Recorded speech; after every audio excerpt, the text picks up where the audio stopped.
प्यारे बच्चों, आज के इस वीडियो में हम संधारित्र किसे कहते हैं और इसका सिद्धांत क्या होता है इसके बारे में जानेंगे।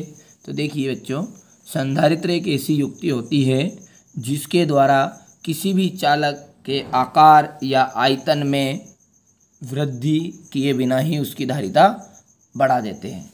क्या करते हैं? उसके आकार और, तो दो वर्ड पकड़िएगा आप यहाँ से, तो आकार, आयतन। तो किसी भी चालक के आकार और आयतन में वृद्धि किए बिना ही क्या कर देते हैं? उसकी धारिता बढ़ा देते हैं। ऐसी युक्ति को क्या करते कहते हैं? संधारित्र कहते हैं। क्लियर है? तो संधारित्र किसे कहते हैं? तो ऐसा ही वहाँ युक्ति जिसके द्वारा किसी चालक के आकार या आयतन में वृद्धि किए बिना ही उसकी धारिता बढ़ाई जा सकती है, उसे संधारित्र कहते हैं। चलिए अब देखते हैं इसका सिद्धांत। अब देखिए,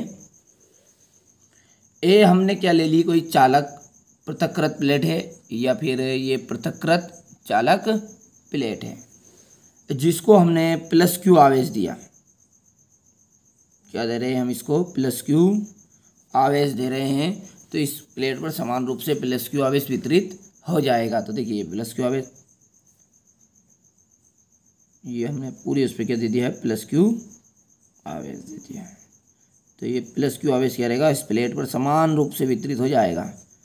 देखिए प्यारे बच्चों, बिल्कुल कोई जल्दबाजी नहीं है, आराम आराम से समझिए और अच्छे से समझिए। तो ये क्या किया है हमने अभी तक? माना कि ए कोई पृथक्कृत चालक प्लेट है जिसे प्लस क्यू आवेश दिया जाता है और इसके समीप हम एक कोई अनावेशित चालक प्लेट बी है, इसे लाते हैं। अनावेशित का मतलब है कि इस पर अभी कोई आवेश नहीं उपलब्ध है। इसके समीप, इस प्लेट के समीप हम एक अनावेशित चालक प्लेट बी लाते हैं। तो इसके निकटवर्ती तल पर तो ऋणावेश और दूरवर्ती तल पर धनावेश। निकटवर्ती मतलब इस तरफ, ये इस तरफ क्या आ जाएगा? ऋणावेश आ जाएगा। इसे क्या बोलते हैं? निकटवर्ती तल, इधर वाले को। और दूरवर्ती जो मतलब जो पास पड़े थे, इधर की प्लेट जो रहती है हमको पास में पड़ रही है, इधर को बोलेंगे दूरवर्ती।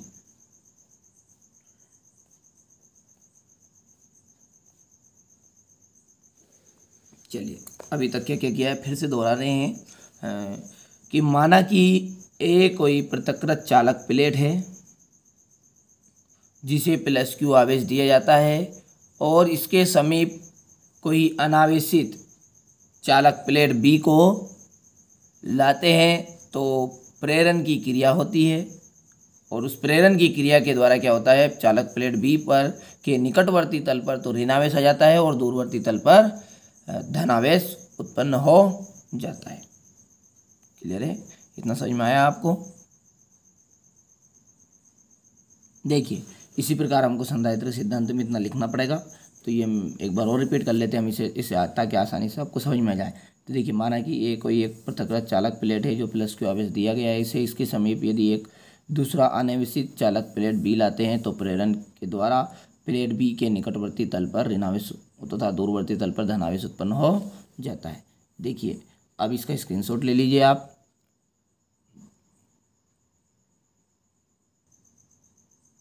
अब आगे देखिए ये जो ऋणावेश है इसे बोलेंगे प्रेरित ऋणावेश, क्योंकि ये प्रेरण की क्रिया के द्वारा हुआ तो इसे बोलेंगे प्रेरित ऋणावेश और इसे बोलेंगे प्रेरित धन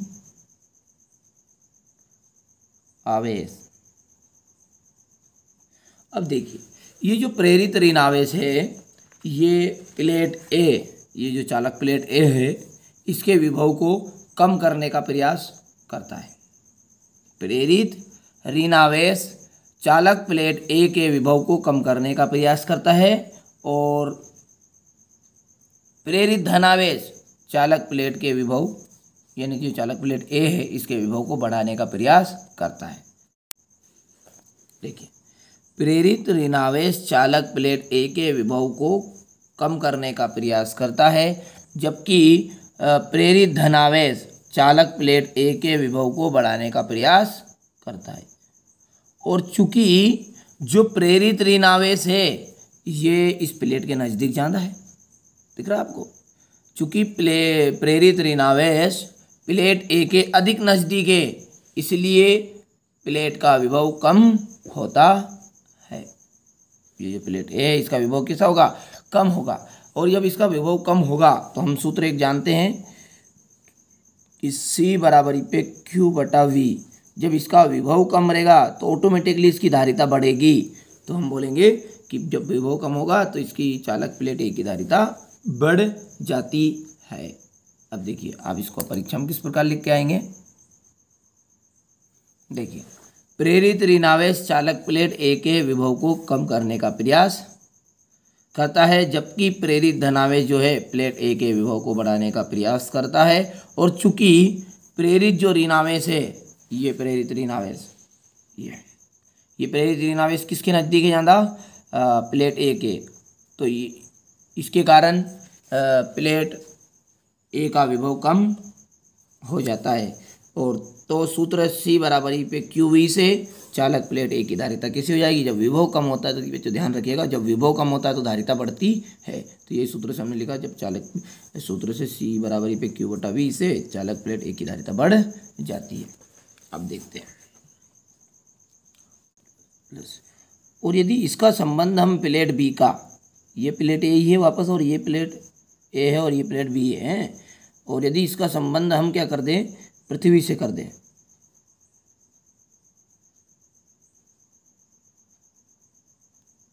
देखिए यदि हमने इसका संबंध किससे कर दिया, ये है पृथ्वी हमारी, तो जो ये दूरवर्ती तल पे जो यहाँ पर अभी धनावेश था ये तो पृथ्वी में उतर गया, तो केवल प्लेट बी पर कौन सा आवेश बचा, अब ऋणावेश।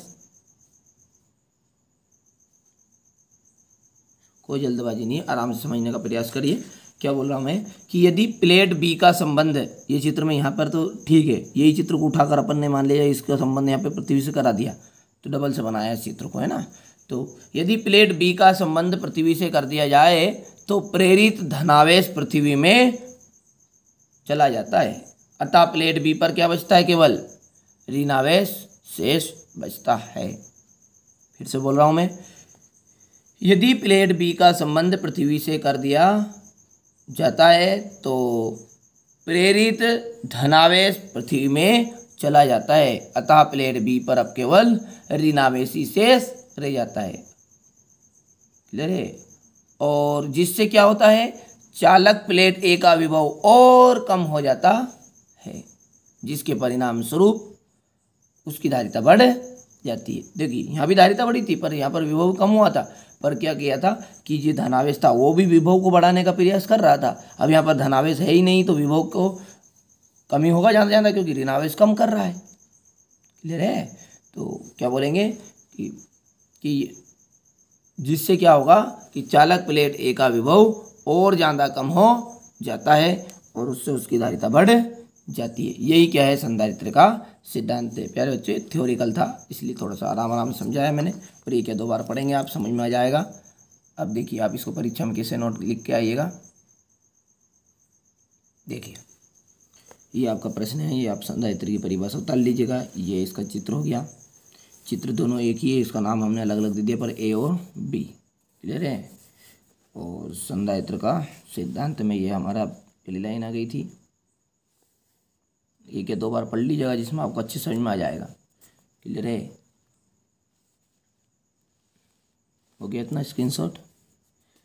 चलिए आगे,